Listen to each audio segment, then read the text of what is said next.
ስለ ተረከዝ ጫማ ስናስብ ወዲያ ወደ አእምሯችን የሚመጣው ፋሽን፣ ቅንጦት፣ በራስ መተማመን፣ ምናልባትም ትንሽ ህመምና ከሁሉም በላይ ሴቶች ናቸው።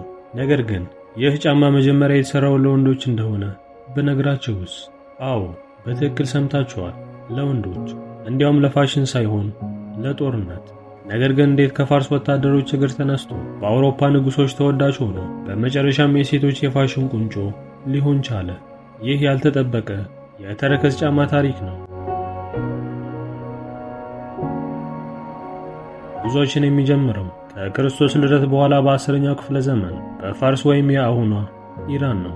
የፋርስ ፈረሰኞች በጦርነት የተካኑ ነበሩ። ዋነኛ ስልታቸውም በፈረስ ላይ ሆነው ቀስት መወርወር ነበር። ነገር ግን ይህን ለማድረግ አንድ ትልቅ ችግር ነበር። በፈረስ ላይ ሆነው ቀስት ለመወርወር ሲቆሙ እግራቸው ከፈረሱ እንጥልጥል ላይ ያዳልጣቸው ነበር። መፍትሄውስ? ተረከዝ። አዎ፣ ተረከዝ ያለው ጫማ ፈጠሩ።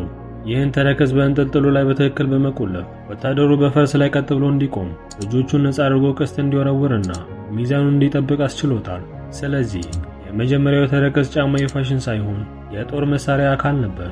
ይህ ጫማ ተግባራዊ ብቻ ሳይሆን የፈረሰኞቹ ክቡር መደብ አባል መሆናቸውንም ያመለክት ነበር። ተራው ሕዝብ በእግሩ ሲሄድ፣ እነሱ በፈረስ ላይ ነበሩ።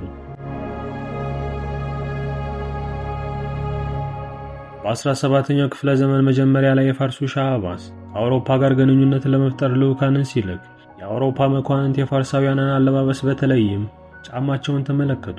የአውሮፓ መኳንንት ይህን ወንዳዊና ጀግና የሆነ የፋርስ ስታይልን ወደዱት። ወዲያውኑ ተረከዝ ጫማን እንደ የወንድነት፣ የሀብትና የከፍተኛ ማዕረግ ምልክት አድርገው ተቀበሉት። ተረከዝ ጫማ መልበስ ምን ማለት ነበር?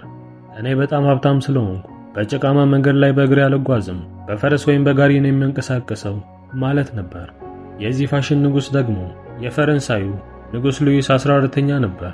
ሉዊስ ቁመቱ አጭር ስለነበር ቁመቱን ለመጨመር እስከ 4 ኢንች የሚደርስ ተረከዝ ጫማ ይለብስ ነበር። እንዲያውም የራሱን ብራንድ ፈጠረ፣ ቀይ ተረከዝ ጫማ። ይህን ጫማ መልበስ የሚችሉ በቤተ መንግሥት ውስጥ ያሉ የቅርብ ሰዎችና መኳንንት ብቻ ነበሩ።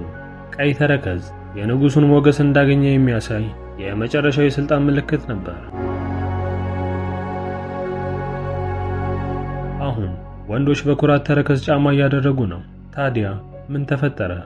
በመጀመሪያ ሴቶች የወንድ ፋሽንን መቅዳት ጀመሩ። በ17ኛው ክፍለ ዘመን አንዳንድ ሴቶች ወንድ መስለው ለመታየት ትንባሆ ለማጨስ፣ ፀጉራቸውን ለመቁረጥና ተረከዝ ጫማ ለማድረግ ሞክረው ነበር።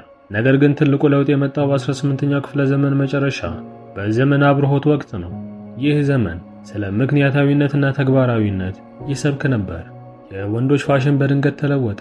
ያ ሁሉ ቅንጦት፣ ዊግ፣ ሜካፕና ተረከዝ ጫማ ምክንያታዊ ያልሆነና የሴት ተደርጎ ተቆጠረ። ወንዶች ወደ ጠፍጣፋ ጨለማ ቀለም ያላቸው ተግባራዊ ልብሶችና ጫማዎች ተሸጋገሩ። ይህ ታላቁ የወንዶች ፋሽን መካር ወይም ግሬት ሜል ሩኔሴሽን ይባላል። ወንዶች ከባድና አስፈላጊ ሲሆኑ፣ ሴቶች ስሜታዊና ለማጌጥ እንደሆኑ ተደርጎ መታየት ጀመረ። ስለዚህ ወንዶች ተረከዝ ጫማ ሲተዉት፣ ሴቶች ብቻቸውን ወረሱት። የሴቶች ተረከዝም ከወፍራምና ጠንካራ ወደ ቀጭን፣ ጠመዝማዛና ውብ ተለውጦ የሴትነት ምልክት ሆነ። በ19ኛው ክፍለ ዘመን ተረከዝ ጫማ ትንሽ ተወዳጅነቱ ቀንሶ ነበር። ነገር ግን በ20ኛው ክፍለ ዘመን አጋማሽ በተለይም በ1950ዎቹ በታላቅ ተወዳጅነት ተመለሰ። ለዚህም ምክንያቱ ስቴሊቶ መፈጠር ነው።